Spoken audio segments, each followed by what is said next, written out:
ঈদ ও পহেলা বৈশাখের টানা ছুটিতে পর্যটকে মুখরিত কক্সবাজার। ঈদের দ্বিতীয় দিন থেকেই লোকে লোকারণ্য হয়ে উঠেছে সমুদ্র সৈকত। বুকিং হয়ে গেছে বেশিরভাগ হোটেল মোটেল। পর্যটকদের নিরাপত্তায় কাজ করছে ট্যুরিস্ট পুলিশ ও লাইফগার্ড কর্মীরা। কক্সবাজার থেকে রহিদুল কবিরের পাঠানো তথ্যচিত্রে ডেস্ক রিপোর্ট। রমজানে পর্যটক শূন্য হয়ে পড়েছিল বিশ্বের দীর্ঘতম সমুদ্র সৈকত কক্সবাজার। ১২০ কিলোমিটার সৈকত জুড়ে ছিল না পর্যটকের কোনো আনাগোনা। ঈদের ছুটির শুরুতেই পর্যটকে মুখরিত কক্সবাজার সমুদ্র সৈকত। তিল ধারণের ঠাঁই নেই সমুদ্র বালিয়াড়িতে। কেউ ছবি তুলছেন মনের আনন্দে, আবার কেউ সময় কাটাচ্ছেন কিটকটে বসে। অনেকে পরিবার পরিজন নিয়ে লোনা জলের ঢেউতে বাঁধ ভাঙা উল্লাসে মেতেছেন। খুব ভালো লাগতেছে। অনেকদিন পরে ছুটি পেয়েছি, আজকে আসছি আমরা ঘুরতে কক্সবাজারে। ঈদের ছুটিতে কক্সবাজারে আসা। অন্য সময় হয়তো ছুটি পাওয়া যায় না, বিজনেসের কারণে কোথাও যেতে পারি না, তাই ঈদটাকে আমরা ঘোরার জন্য বেছে নিয়েছি, এই জন্য আসা। ঈদের ছুটিতে আসছি কক্সবাজার বেড়াতে, পড়াশোনার ব্রেকে ভালোই লাগতেছে।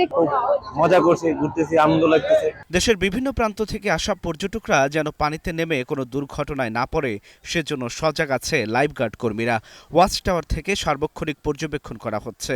আর পর্যটকদের জানমালের নিরাপত্তার পাশাপাশি হয়রানি রোধে মাঠে রয়েছে ট্যুরিস্ট পুলিশ। প্রচুর পরিমাণ পর্যটকের সমাগম ঘটেছে।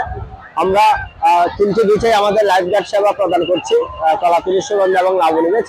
আমরা চেষ্টা করতেছি এখানে আসা সকল পর্যটকরা যাতে নিরাপদে থাকে। পুলিশের পক্ষ থেকে সার্বিক সহযোগিতা, সকল ধরনের নিরাপত্তা ব্যবস্থা এখানে আমরা রেখেছি।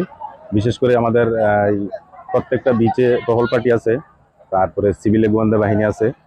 প্রত্যেক টুরিস্টদের আমরা সার্বিক নিরাপত্তা শতভাগ নিশ্চিতকল্পে যতটুকু সম্ভব, যত কিছু প্রয়োজন সবকিছু আমরা করতেছি ইনশাল্লাহ। ব্যবসায়ী নেতারা বলছেন, ঈদ ঘিরে পর্যটকের ঢল নেমেছে কক্সবাজারে। এই টানা ছুটিতে পর্যটক আরও বাড়তে পারে বলে জানান তারা। মোটামুটি কক্সবাজারের প্রায় 50%, প্রায় হোটেল 50% বুকিং গেস্ট আসছে। আশা করছি আগামীকাল থেকে কক্সবাজার আরও পর্যটকের সমাগম হবে। আমরা যারা ট্যুর অপারেটর আছে আমাদের মাধ্যমে যারা বুকিং করেছে তাদের প্রায় সবাই চলে আসছে। তাদেরকে আমরা সুন্দরভাবে সেবা দিয়ে তারা যেন আবার ফিরে যেতে পারে সেটার জন্য আমরা কাজ করছি। সারা দেশের সাথে রেল যোগাযোগ চালু হওয়ায় এবার কক্সবাজারে পর্যটক বাড়ার অন্যতম কারণ বলে জানান সংশ্লিষ্টরা। Global television news desk.